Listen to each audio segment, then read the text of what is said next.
To start out, we have the evaluation of Baker Mayfield, which is definitely going to get me in hot water with a lot of the Bucs fans, because the conventional stats would have you believe that he's playing very well this season, especially when you factor in that Mike Evans and Chris Godwin have been hurt for a sizable chunk of the year. But the advanced metrics are not too kind to him, as you can see. I have 4 advanced stats that combine to form one universal metric, and those combine to show that Mayfield is the 14th ranked quarterback, and part of that is misleading because expected points added, though it is a great stat, it is not always going to tell the whole picture.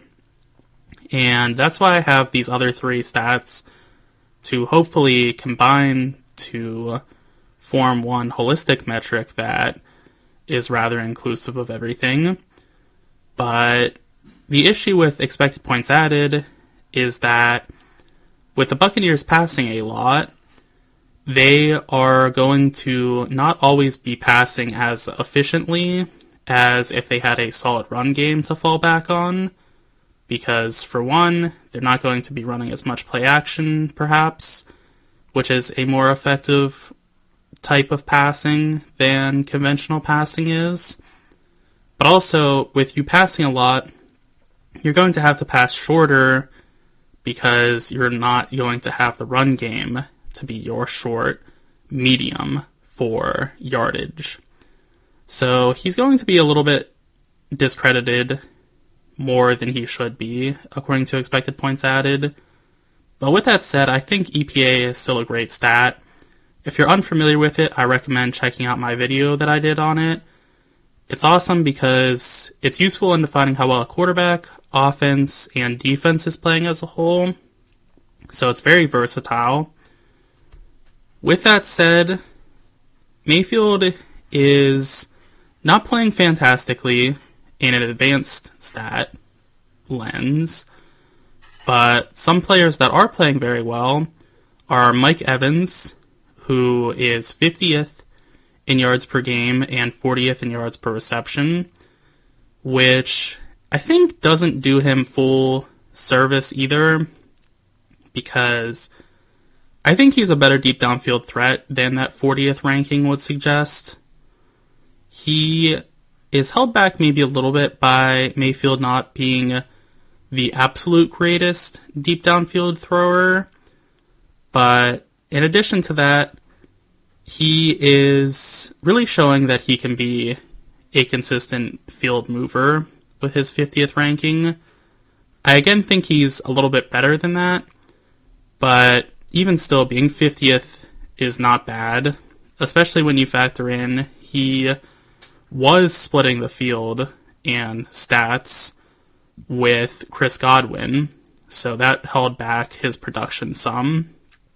And in addition to that, Cade Otton is rather effective as a pass catcher also, even though he's not going to wow you with his deep downfield prowess. He's a good short to intermediate target, ranking 55th in yards per game and 101st in yards per reception. I think he has the capability to be better than 101st in yards per reception because he does have some pretty good athletic abilities. But again, like with Evans, taking the stats at face value, they're not bad either.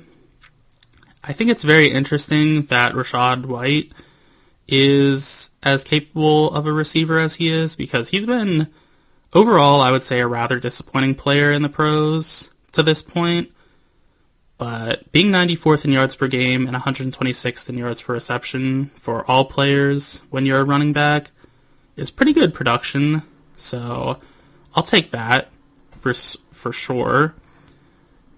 Something I'm not going to be a fan of, though, is Sterling Shepard, who I think at this point in his career is ideally a wide receiver 4 or maybe even a wide receiver 5 option. but he's entrusted with starting now because of injuries. So that's pretty rough for the Buccaneers.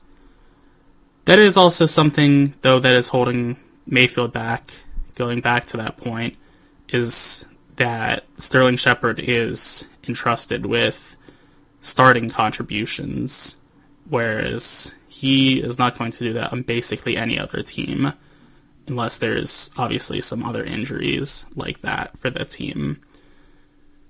To round out this Buccaneers passing offense, they are 8th in pass blocking when combining PFF's pass blocking grade with ESPN's pass blocking win rate. So they are very solid in that department, which I think goes a little bit unnoticed because they've been up and down throughout the years, but now they are very much so on the upswing. So they are very helpful in mitigating the issue of the receiver play, at least. One thing that the Bucs have going for them, even though they don't run the ball a tremendous amount, is that they're very effective when they do rush, because they're 6th in rushing expected points added, which, as I mentioned before, is a fantastic stat, and 7th in rushing success rate, which is also a great stat. It looks at, it's kind of expected points added, but on a play or per play basis rather. So it is very useful in defining how well a offense is clicking, in this case the rushing offense. So they are really good at running when they do run. Defensively, this is where things are not so hot. I would say this is the worst facet of their game, which is disappointing because Todd Bowles is historically a good defensive mind, and he's obviously their head coach, so you would think that he would be able to carry over some of that success, but that does not seem to be the case. They're 29th in defensive expected points added and 30th in defensive success rate, so they're giving up big plays and they're consistently getting beat. That's really tough. I would say that they have 3 above average starters, with Vita Vea being the star of the show. He's great at both aspects of the game, being a run defender and pass rusher. I would say he's especially good as a pass rusher, which is somewhat funny because he's such a large human. You would expect him to be more of a run stuffer than a pressure getter, but he can do both at very high levels. Yaya Diaby, good run defender, great pressure getter. He is a very solid edge. And cornerback Zion McCollum, just an all-around good player. He's rather physical. He's good in coverage. He is a very solid corner, which is great to see because he struggled last year. And he struggled very mightily, in fact. So that's very good to see him turn it around. As for the bad defenders they have, this is just for this year. It's not to say that they're bad defenders holistically. But Antoine Winfield Jr., he's struggling in coverage this year. He is traditionally a top 3 at a minimum safety in this league, but he is struggling to cover this year, which is something that happens with defensive backs from time to time. They can be very finicky year to year. Moreover, linebacker KJ Britt, who I always get confused with KJ Wright, who is also a linebacker, but is retired at this point. Britt struggles in coverage like Winfield does, and that really puts some gaping holes in their defensive backs and linebacking areas. Another struggle for them is Christian Izzian, who is a cornerback that's struggling to cover. They have some issues on the defensive line also, with edge Anthony Nelson being a poor run defender and Kalijah Cansey being a poor run defender also. So those are some pretty big issues. They can be targeted in coverage, and they can also be had in the run game.